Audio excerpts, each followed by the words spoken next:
I'm on now, Kev. I don't think we're live yet, though. How do you? Nisha, can you see me or can you hear me? Can you guys see and hear me? Yes. Hi. Hey, ladies. Hi. This is what happened the last session. I clicked everybody in and it was like Christmas just to see your faces and everything because technology. All right, so everybody's coming in. We'll give it a couple seconds for all the ladies to come back in because they literally just came from the last session that I did, and then we will get started. You ladies look fabulous. Thank you. So do you. I'm here. Listen, come on and give us a. What you say? I didn't catch that. What now?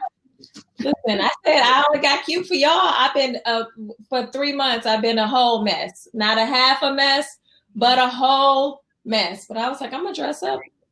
I just posted a picture actually because I said I'm dressed up from the waist up. Me too. I have on biker shorts. Yes. Well, if you could get into these house slippers I got on. I got on some slides and socks, okay? I think that's the one good thing about this time is you can partially get it together, but still be very comfortable. You don't have to worry about heels and all of that stuff. So, all right. Well, I'm sitting in front of the window so that the light looks like I have on makeup, but I don't. Well, it's just the light. The skin is just flawless. You can't. You don't ever put on a piece of makeup in your entire life with skin. I do have some mascara on my little baby lashes. They're so tiny. It's ridiculous. I love your lashes, Melissa. Really, I know they look good. These are actually from a black-owned brand. Oh wow! Yeah. Are they strips? They're strips. You guys know I can't put on. I don't know how to put on stripped lashes. Me neither. So today was a good day, but that's not always the case. So. They look good. They look really good. Thank you. I remember one time I tried, and let me just tell you something. That glue went down into my eye. I thought I had lost an eye. I was like, "This is it. I'm just going forward." I couldn't even. I'm trying to open it, like my eye. It was stuck together. It was so bad. I was like, you know what? You guys look really beautiful. Thank you. All right, ladies, we in the room. So I'm just going to, you're here. Let's just do a check-in. I know I just saw many of you, and we may have some new women who have joined this session. So if you are here, just wave in the chat so I know that you are here. And we're going to dive into it because we got a lot to cover. And what I learned from the last session is that we have a very limited amount of time. We will get into this good conversation, and the time is like, okay, you're done. So we want to get into it. For those of you that were not a part of the last session, my name is Nisha Gatson. As I mentioned, it's spelled crazy, does not look like Nisha, but somehow it is Nisha Gatson, and I'm your moderator today. It is my distinct pleasure to be your moderator today. A little bit about me. I am a clinical account specialist by day. I call on retina physicians and help them to identify patients with diabetic macular edema, which is a real issue in communities of color. So as we get older, our vision, there are a lot of things we have to think about as it relates to our vision. So I help them with that. But I am a speaker. My background is television. I have a master's in business, and I have 2 small people that I manage on a day-to-day basis. Gia, my daughter, who is 4, Grayson, my son, is 2, and they are not here right now. My husband took them outside. Praise the Lord. Praise the Lord.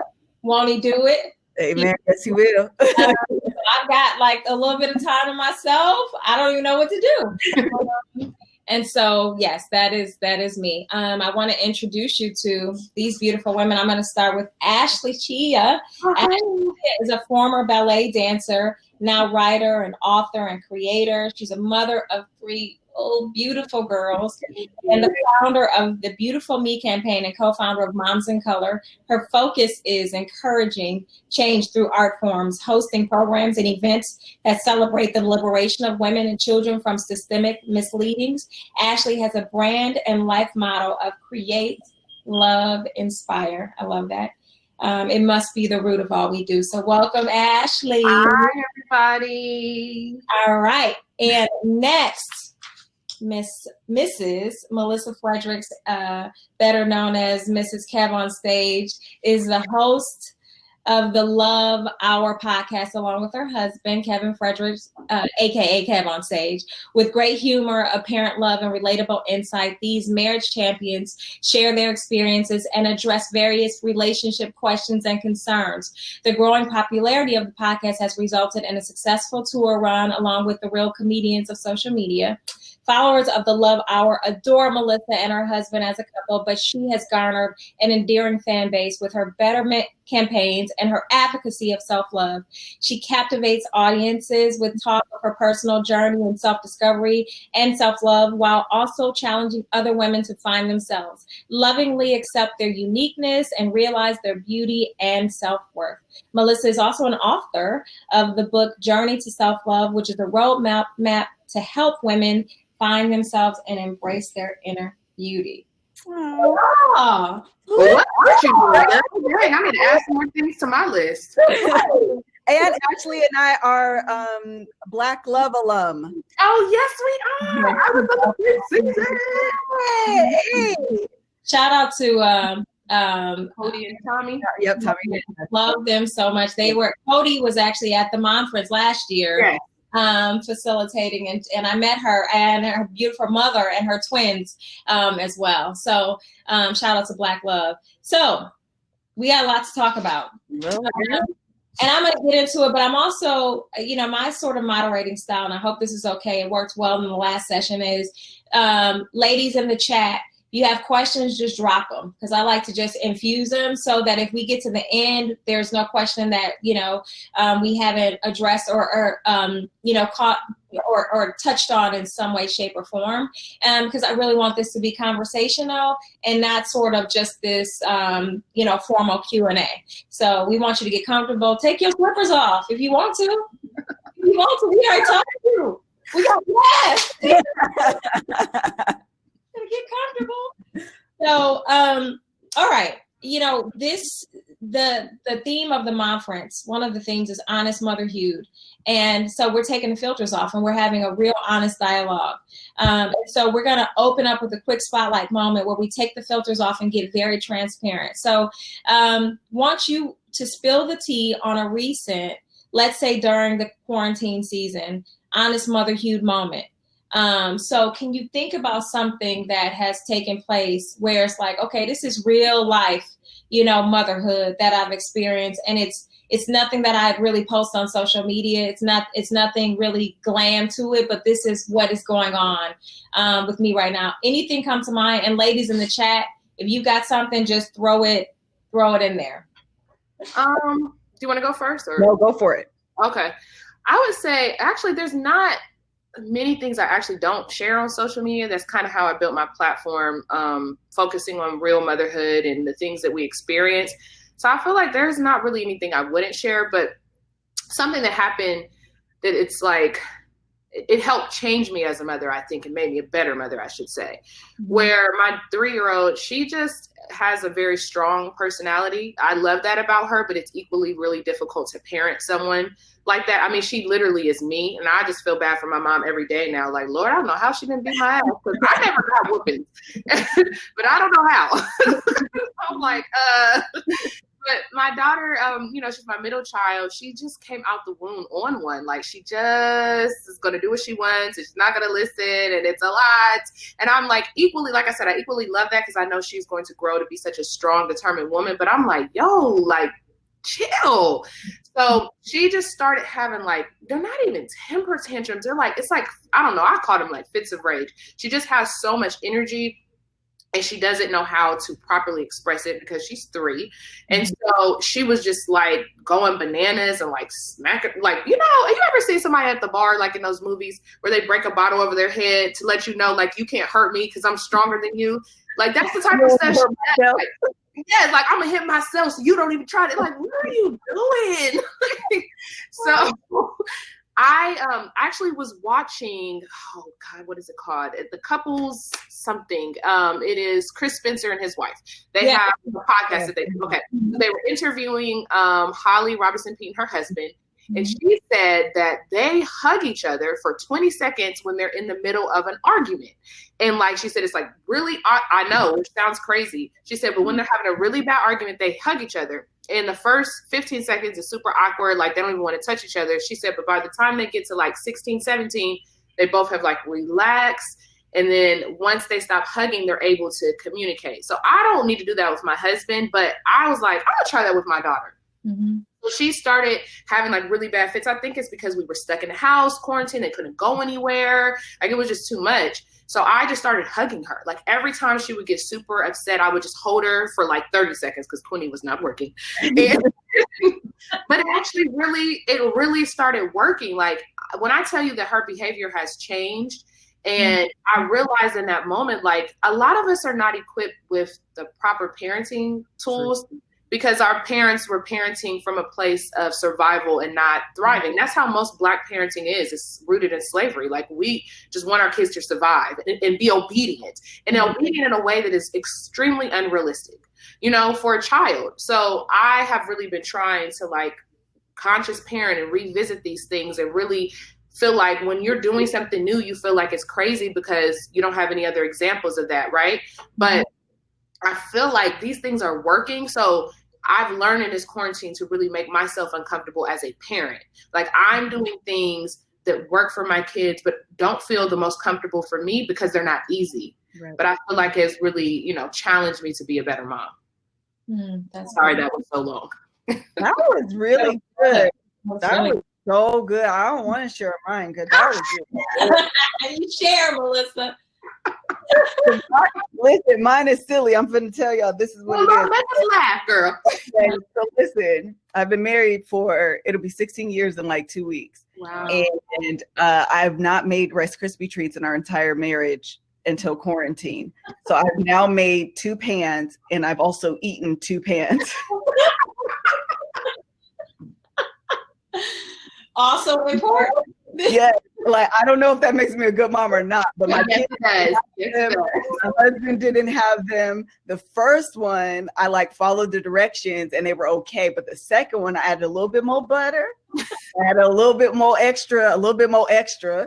Marshmallows, when I tell you they were popping. Over the course of 48 hours, I ate the entire, what is that pan? 8.5 by 11? Oh my God. Yes. This is by myself, and I make no apologies for it. And you should. This is why this panel is so good, and my heart is so full. Like, it could explode into little pieces because this is what you get. Just a little bit of everything. You will not leave this session fulfilled. We got a little something for everybody. Okay, that was good. Now you got me one more Rice Krispie treat. I know, right? They're low key popping. I don't know why I've never made them before. They are like literally life giving. They are life giving. Funny story. I was raised Muslim, so I was never able to eat them because marshmallows were made with pork. But now they have gelatin-free ones. Like at Trader Joe's, they have like vegan and kosher marshmallows. So I just started eating them like as an adult too. I just had one for the first time. Like, what? I don't understand why we don't make this a thing more often. Work. I'll come eat yours. Right. Send us something now, Melissa. All right. So our next question or sort of statement. We've all seen memes that express how daunting a task it is to check every box and keep it all together. From fitness to face masks to planners to apps. What are some strategies you all have to keep it all together, or just to make it, if you will? I can go first. Mm-hmm. Okay, cool. I actually, thought of a grams, or I'm sorry, not a gram, an acronym, and the acronym is GRAM, because we often do it for the gram. Okay, follow. And so what I thought of is, again, going with the idea of like taking the filters off and all of that. And we have like this altered perception of, you know, what we think reality is based off the pictures that we see on the gram, and to like give this transparent, honest, real view. I thought first, we're spelling GRAM, GRAM. G, give yourself grace. The fact is, we don't got it all together. We're not always going to cross all the T's. We're not always going to dot all the I's. I made a post just yesterday talking about some laundry that this was the post, y'all. I've decided, the revelation that I got is that clothes are lazy. Why? Because we have to buy them. We have to pick them out. We have to put them on. We have to separate them. We have to wash them. We have to dry them. I don't understand why clothes don't then fold themselves and magically go to the closet and hang themselves up. I just don't understand. Clothes are lazy. And those same clothes that I talked about yesterday are still on my living room floor today. Yes, yes, yes. And I'm not quite sure they're going to make it to the closet by the end of today. But I reckon that, you know, that's life sometimes. And I think sometimes even we can get so caught up in like our to-do list and like what it means to be a wife and what it means to be a mother and what it means to do. And just let it all go. Give yourself some grace, you know? The next one, especially when we're in this like quarantine and we're going through so much as a country, as a people, like there's so much going on. So recognizing that no one is perfect, and forgive yourself for it. Like that's the R, and it ties back to that, to the G. The A is acknowledge your progress. I think a lot of times we always have our eyes focused on the end goal, the finish line, and we don't often stop to celebrate just how far we've come. So taking a moment, take your eyes off the prize, but also but it's about taking a moment to acknowledge and recognizing how far you've come, pausing and celebrating that. I'm actually really big on that. Like take a moment and celebrate yourself. Otherwise you feel like there was a period of, even in this quarantine, where I'm like, I got to get better. I got to read a book. I got to do this. I need to do this. Where are my areas of opportunity? Where are my areas of improvement? Girl, sometimes I just want to be. I need to be still, and I just need to be. And then M is motivation. Recognizing that your motivation will fluctuate. And sometimes you'll be highly motivated. Take advantage of those and do all the things. And sometimes you won't be motivated at all. Yes. Take the pause. Listen to your body. Stop. Turn on 90 Day Fiance, which is the best garbage TV there is. Take the moment and pause. Just allow things to sometimes you're going to be super regulated and scheduled, and sometimes you just need a moment to just be. I love that. I love it. Ash, what you got? What was the question again? Sort of in this, first of all, your face. In this world where everybody is on social media, you know what I mean? Oh yes, okay, I remember now, girl. You're not gonna repeat it. Okay, sorry. I was gonna say, it's funny, and this is funny to me anyways. I have OCD. So cleaning, doing laundry, that stuff brings me such great joy. Like I love for things to be organized and clean and in their place. Like it does not bother me. I don't go to bed with my kitchen dirty. I will come home from a trip. I don't care if I get home at 4 a.m. I will take everything out my suitcase, put it in the laundry, can you see me? I can see you. You can see me. I can't see Nisha. Where'd she go? I'm actually surprised we're still in here and she's gone. Oh my God. Maybe she turned her camera off on accident. Oh, maybe. Yeah. Oh, they said keep going. Okay, we're gonna keep talking. So anyway, I really enjoy doing those things. So for me, like what I have learned in this process is it's a mental thing. Do you know what I mean? Like the things that you were mentioning as far as like being productive and stuff, that is what I've had to really teach myself to let go of, because I feel this need of perfection at all times. Like I want to be as productive career-wise as I am with my family. You know what I mean? Like I feel like I'm just such a perfect little housewife, and I always have the house clean and always cook dinner and I make everything from scratch, and I feel like that wasn't translating into my career. And I think it's because I really enjoy doing those things. So like, I like cooking for my family. I like keeping my house clean like that. That makes me emotionally happy. Right. But like always working doesn't. And so I had to, it's like the flip for some people. Like some people are like, I'd rather go to work. I don't want to do these dishes. Like I could be in my office all day long, but I'm not about to fold these clothes. So I had to, the same way you're like with your clothes, like whatever, they're just going to sit there if I have peace of mind. For me, it was turning into, yes, like, it's okay if I don't write today. It's okay if I don't create something today. Like me and my husband are working on our podcast and we kept saying like, okay, we got to do the next episode. We got to release this. And I was like, but do we? Like, it doesn't matter. Like there's enough podcasts right now. Ours will come when it's supposed to come. I'm working on my second children's book. I'm working on this show, this TV show that we're pitching. It's a lot of work. And I have 3 my children because they're really little, the 2 youngest ones, you know, they're 3 and 2. So going through those changes and really trying to like, just, it's okay to focus on my kids. You know what I mean? Like, I feel like if I'm always working and being productive and be like, it'll work itself out. Do you know what I mean? That's so good. And I actually really like that we're able to offer, at the end of the day, we're talking about the same things, but from different perspectives. Right, exactly.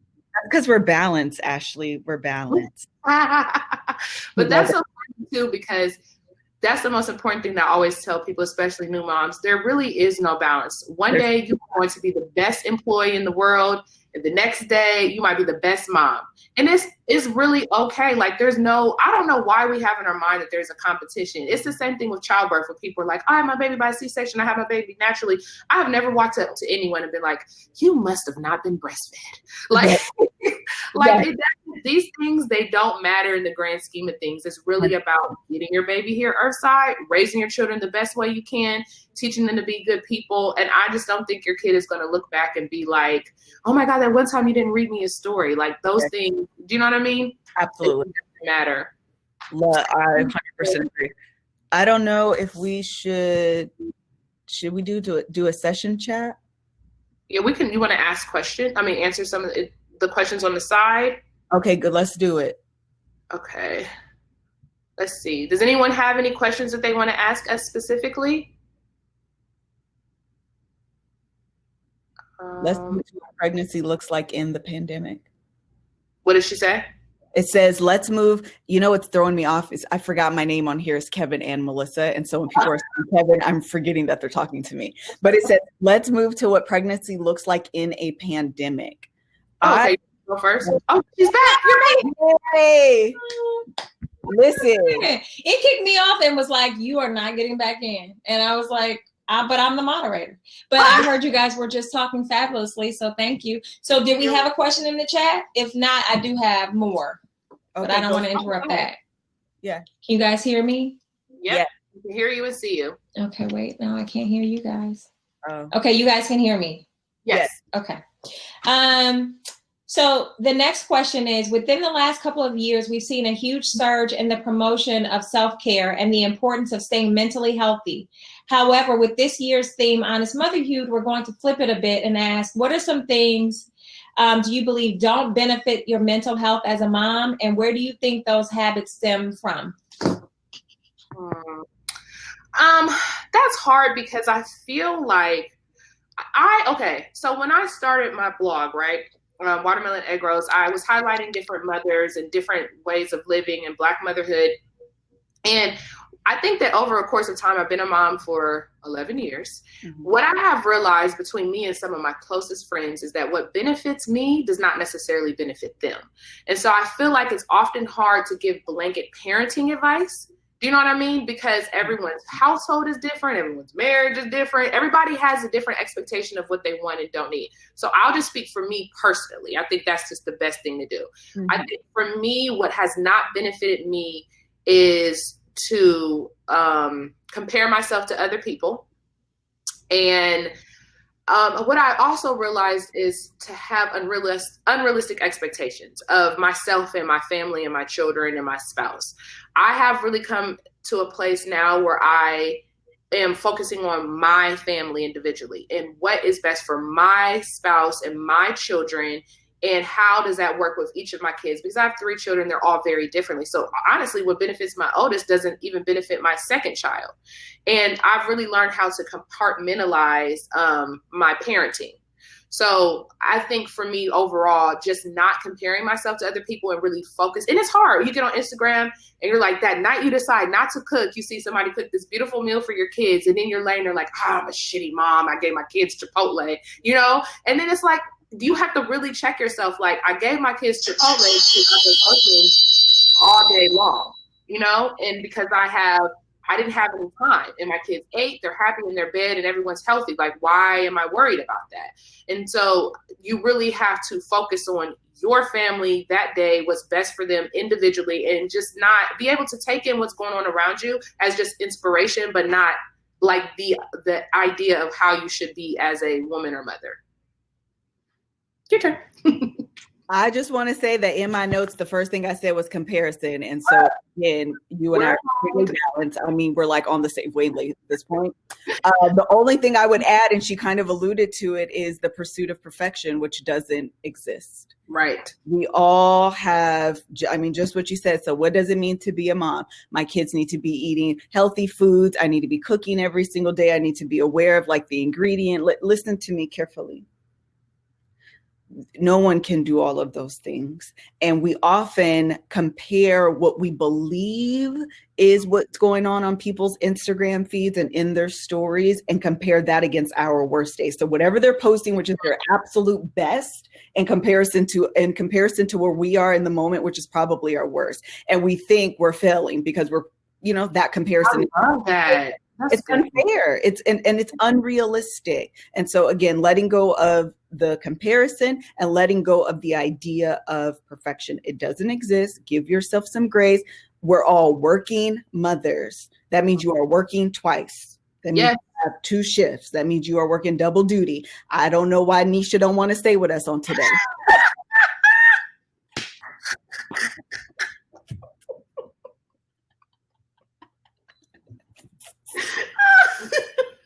I'm sorry. Oh my gosh. This woman don't want to stay with us for nothing. But that just flowed right into what you were saying. It threw me. When someone said Melissa's so churchy, I am. And you know, when you grow up churchy, it'll go just like that. You be talking about something and someone get up and all of a sudden you preaching about them. How did we get here, sir, Mr. Preacher? How did you do that? Oh my gosh, that's hilarious. Well, okay. I guess we're moving on then. Okay.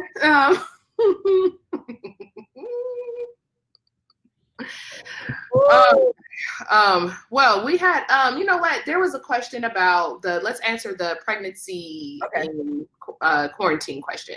So I have not been pregnant during a quarantine. Thank you, Jesus. But I can say, what does that look like for most people? Or, you know what, though? I can think about this, though, because honestly, I just thought about this. If you're pregnant during quarantine, it could be very similar to being a teen mom. It could be similar to being the first one of your friends that's having a baby. It's really just the idea of experiencing something so monumental in a space and feeling isolated about it. Do you know what I mean? Like I became a mom at 24. And I was the first person out of all of my friends. And I felt like I was in a quarantine, honestly, like they're all going out and I'm stuck in the house. Do you know what I mean? And I'm experiencing all of these huge emotions and feelings, and none of them could relate to me at all. Yeah. And so one of the things that I learned, and this is just in motherhood anyways, is that's what I loved about social media is I started connecting with other people that were experiencing the same thing as me and building adult friendships and relationships based off of who I was and who I am and not who I was. Do you know what I mean? Yeah. A lot of our friendships are surrounded around, especially if we grew up with people, like who we were. And some people are able to grow with us. But that's one of the things that I have absolutely loved about social media is I have made some really amazing friends, and it's based off of who I am in this space right now, really connecting on deeper levels and parts of me that some of my friends just might not be able to share.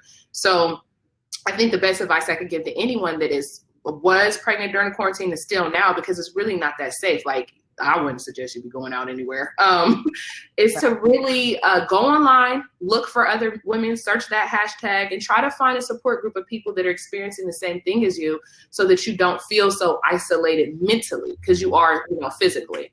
I think that's a great answer. I'm not even going to add to it. That was a fantastic answer. Thank you. Keisha said, tell us 5 ways you're killing the motherhood game. You go ahead. Okay, so let me go to my notes, girl. Hold on. Okay, here we go. Number 1, listen, we are the era of woke parents. When I think back to my parents, and no shade or disrespect, because they did the absolute best they could with what they had and what they knew at the time. Yeah. After the matter, they didn't have a lot of resources that we have today. So I offer, even now, I think about my parents. I said this just the other day. By the time my parents were 18, 20, 22, so 22 and 24, there were 3 of us all under the age of 4. That's a lot. That's a lot to expect of these young people. And as you're growing up, you don't really realize, you just think your parents know everything. Now that I'm older, I'm like, y'all didn't know nothing. I was out here making it up. Listen, parents are just people that have babies. And I say that all the time, every day. 100%. Well, you're just making it up. You do not know anything. So I offer and extend my parents a lot of grace. With that said, because I know better, I do better. And so what I try to do with my boys is allow them the space to be. We grew up in an era of don't be seen, don't be heard. This grown folks business, go somewhere and sit down and mind your kid business. Right. And I try to allow my kids the space to speak their mind, because when I tried to speak my mind when I was a kid, I was talking back. I was being disrespectful. And then you grow up and you can't figure out why you don't know your own voice. I don't know what I like. I don't know what to say. I don't know. Because you was told to shut up your whole life. So I try to allow I give my kids the space to develop and grow and have a voice. And that's just something that, again, we didn't have, and I don't mean that negatively at my parents. It's just, they didn't know better. But also, speaking about that, that's what I would go back to when I say that a lot of Black parenting is rooted in slavery. So we have to unlearn these behaviors. And that I am such a psychological person, because I like to believe in my past life I was in the FBI or maybe a psychic or something. But I'm really into how the mind, yes, honey. I'm really into how the mind and why the psychology behind why people do things, right? And so I have really realized in all of my studies, because I have a PhD in Google, is that Dr. Ashley, okay, let's put some respect on that name. I'm gonna change my name on Instagram. Dr. Google Ashley. But what I learned at the University of Google is that honestly, like when it comes to Black parenting, those things it's not even our parents' fault. Like you said, not speaking right. If you look at what's happening in our country right now, why do you think our parents were telling us not to speak? Like Black children back then were literally hung for talking back to a white person. They could be drowned, killed. Like these are real things that happen in our culture. So there was never a space where our parents, I think, were able, because maybe it was a lack of, like you said, resources in social media, to really look at, like, why am I telling my kids not to speak, not to talk, why do I want my children to be, like, Black children were raised to be so beyond obedient that it's not even normal. And you're beating obedience into your children because you're fearful that if they go outside of the house and do any of the stuff they're doing in the house, they will die. And so, we are unlearning all of those behaviors and really getting into a space where it's still not really safe, but maybe in our home, you know what I mean? They have the freedom to just be a child. Absolutely. And no, go ahead. That was amazing. Really good information. And the other thing about that is I am raising kids who will eventually be adults. I have boys who will eventually be somebody's husband. Yes. So I want kids to know how to use their words. I want my kids to know how to understand their emotions and be able to articulate those emotions. I'm a strong believer, and that's one of my next points, is making sure that my kids have an emotional IQ. I'm raising Black men who will someday marry one of y'all daughters. And what your daughter won't do is call you on the phone talking about my son because he don't talk. because he don't know how to say his emotions. I asked him a question. He's on mute all the time. I don't understand what's wrong with this man. He don't want to talk to me. Now I'm angry. No. I don't want that for my children. I don't want that for my little boy. Okay. So I am working with them. Okay, let's pull up this emotion wheels. These are the emotions. They extend from here. You say you're angry. Let's dive deeper into what are you angry about? Is it truly anger? Is it really disappointment? Is it really fear? Is it really frustration? Let's dive deep so you're able to articulate what's wrong with you. That's the only way to healing, is being able to articulate what's wrong. And a lot of times we're out here bruised and what's the opposite of healed? It's the word. Damage is the word. Ashley, come on and come I'm a doctor, girl. You know, I got it ready. Listen, the doctor came through right there.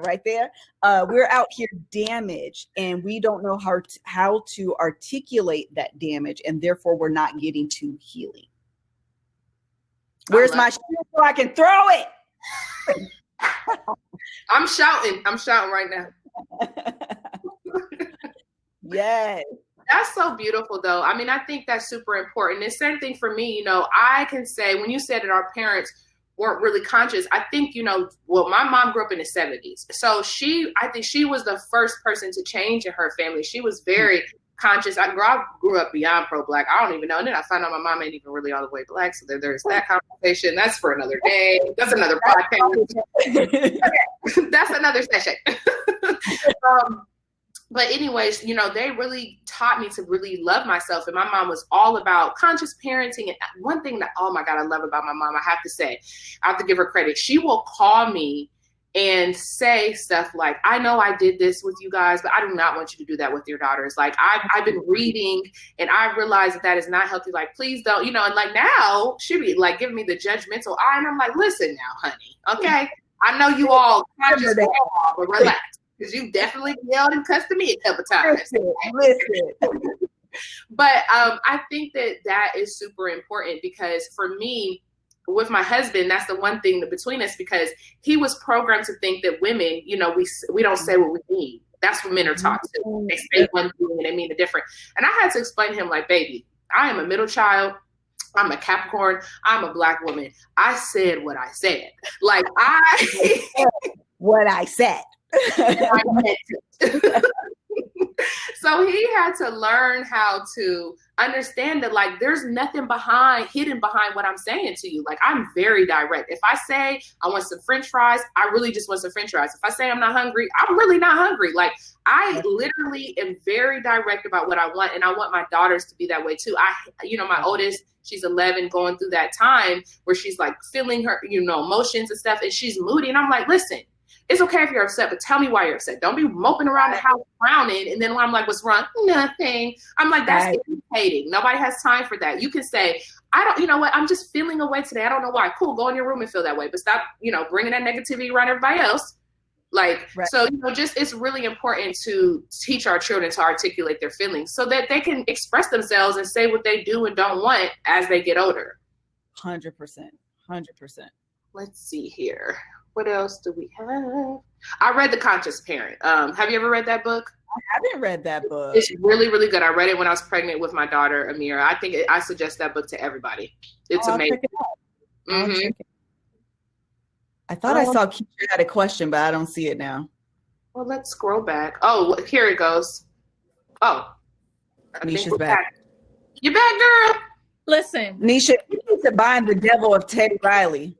Listen. Let me show you my computer. Do you see this? This is what I've gotten for the last 15 minutes. I can't see a chat or anything. Then I tried to get on my phone. It wouldn't let me. So I said, you know what, devil? You knew we were having the best conversation. And you were like, well, I'm just going to delete you. But you guys kept it going. So that's just a tribute to how fabulous you all are. And you were just talking about The Conscious Parent. First of all, if you follow the lady who wrote the book, she's so amazing on Instagram. Oh, find it. Yeah, Doctor. What's her name? Ashley. We'll find her name. Yeah, I don't know how to pronounce it, but I'll send it and I'll make sure that Dr. Shefali. Yes. Shefali, and her last name is Tsabary. Somebody put it in the chat because I can't type to nobody.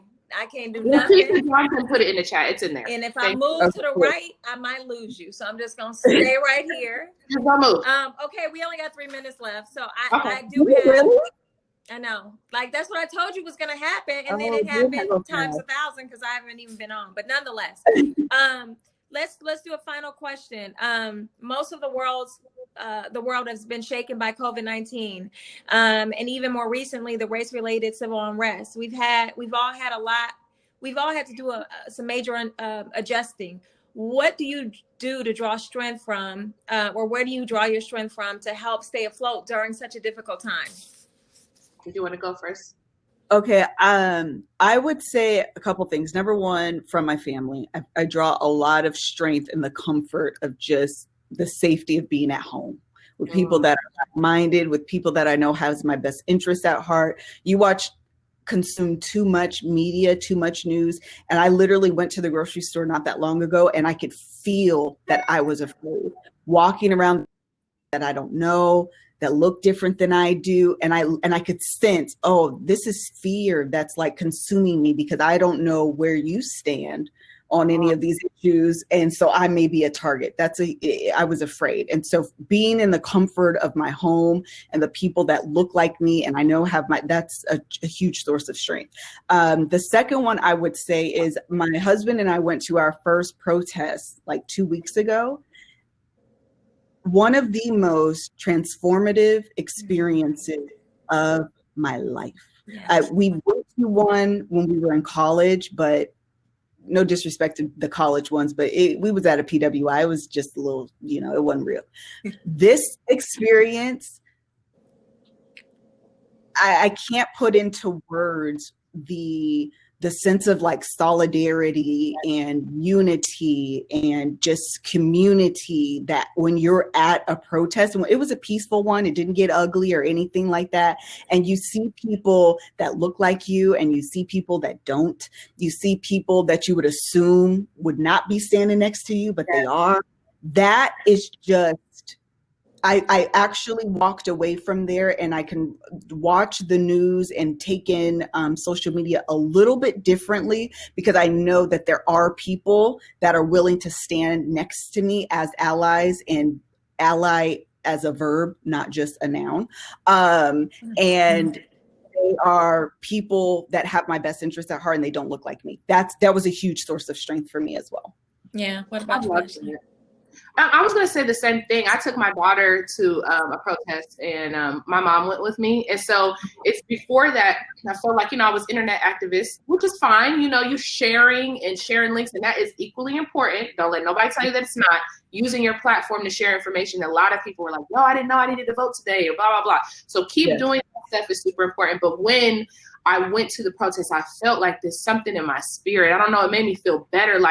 Like I was doing more, and I don't know, you know what I mean? And taking my daughter and my mom, which is crazy because my mom was like, she protested the Vietnam War. She protested so many things when they shot the kids in Kent State. And so she was like telling me, like I've been to these Rodney King. She protested when Rodney King happened.